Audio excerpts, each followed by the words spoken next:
खुलुमबाय अरुण ब्रह्म इउटुब चेनेलाव गासैखौबो बरायबाय बे समाव नोंथांमोननो मोनसे गोनां बाथ्रा फोरमायनो नागिरदों बे भिडिअनि गेजेरजों सिमेन्टसापुरि समखं गाव पन्चायतनि सिङाव थानाय समखं बर' गामिनि सासे हिनजावसाखौ प्रेमिका बसुमतारीखौ यादव होननाय सासे सेंग्राया बिहारि सेंग्राया मोजां मोनफ्लानानै नंखाय मोजां मोनफ्लानानै बिथांखौ दा लाना खारखुमानानै दं। बिथांनि न'खरनि सुबुंफ्रा बेखौ दा नागिरनानै हालाय हाफाय थारैनो बिथांनि न'खर जाय बिफानि मुङा धनेन्द्र बसुमतारी बिमानि मुङा बिहुला बसुमतारी बिथांनि न'खरा दा बिथांखौ नागिरबाय थादों।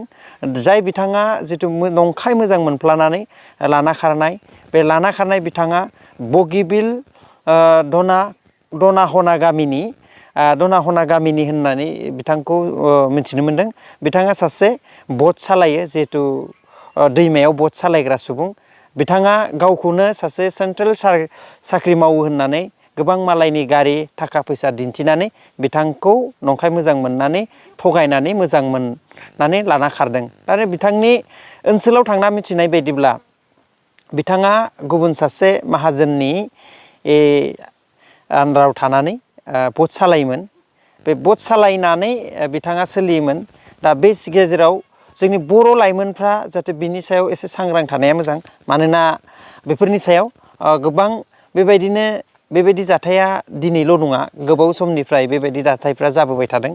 थिग दिनैबो फैयै फैयै जोंनि गामि खना खना गामिफ्राव जोंनि बर' लाइमोनफ्रा बर' हिन्जावसाफ्रा सांग्रां जायागौमानि जोंनि न'खरफ्रा सांग्रां जायागौमानि बेफोर जाथाया फैयै फैयै जोंनि न'खरफ्रावबो बे जाफैनो हागौ। बेनिखायनो नैबे जिथु सावगारियाव होनाय सुबुं जेन जगेश यादव आरो प्रेमिका बसुमतारी बिथां सानैखौ जेरावखि मोना मानो बिथांमोनखौ हमनानै बे होनाय नम्बराव कल खालामनानै खौरां हरनांगौ। आरो नोंथांनि बे ओनसोलाव साखाथि फाखाथि बिथांमोनखौ नुनाय जायगायाव साखाथि फाखाथियाव जुदि पुलिसफोर थायोब्ला बिथांमोननो खौरां होनानै बिथांमोनखौ जब्द खालामना दोननांगौ। आरो बिथांमोनखौ हमखांनायनि उनाव बे मबाइल नम्बराव जानबुं नम्बराव कल खालामनानै न'खरनि मानसिनो फोरमायहरनांगौ आरो गथायनांगौ।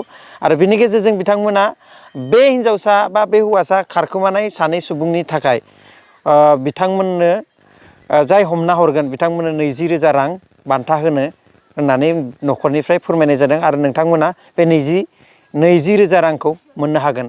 बेनिखायनो बे भिडिअखौ बांसिन शेयार खालाम। आरो बेफोरनिफ्राय जिहेथु जों बर' लाइमोनफ्रा बोरै सांग्रां जानो हायो, हिन्जावसाफ्रा बोरै सांग्रां जानो हायो।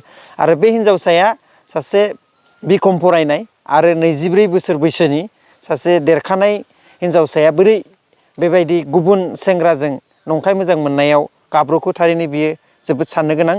जेयानो जायाथों जिहेथु जाय सुबुंफ्रा बेखौ नुयो थारैनो हमनांगौ आरो हमनानै गथायनांगौ। आरो जाय हमग्रा बिथांमोना 20,000 रां बान्थाखौ लानो हागोन। बेनिखायनो नैबे हमनानै नैबे मबाइल नाम्बाराव जानबुं नाम्बाराव कल खालामनो दाबाव। आं बेखिनि बाथ्राखौ फोरमायबाय। आरो बेबायदिनि थाखाय जोङो भिडिअखौ बांसिनै दिनै जोंनि गेजेराव गोबां बेबायदि जाथायखौ बिहामजोनिफ्राय लानानै हाबा जाखानाय हौवाफोरनिफ्राय लानानै गोबांखौ लाना खारनाय आरो गुबुन हारिजों बर' हिन्जावफ्रा बांसिन खारनाय थिग बेफोरखौ जों नुनो मोनदों। बेनिफ्राय सांग्रां जानाया मोजां। आरो बे भिडिअखौ आंनि चेनेलाव गिबि बानायनाय जादों। बेबायदि सोरजोंबा खारनाय बा सोरबा सिख्लाखौ सोरबाया लाना खारनाय, बेनिखायनो जाहाथे नायगिरि बिथांमोना बेयाव माबा मोनसे सानालासे गाज्रि कमेन्ट होआलासे आंनि सायाव थारैनो बे भिडिअनि गेजेरजों नोंथांमोना माबा मोनसे बुजिनो हागोन आरो आंखौ गाज्रि मोना।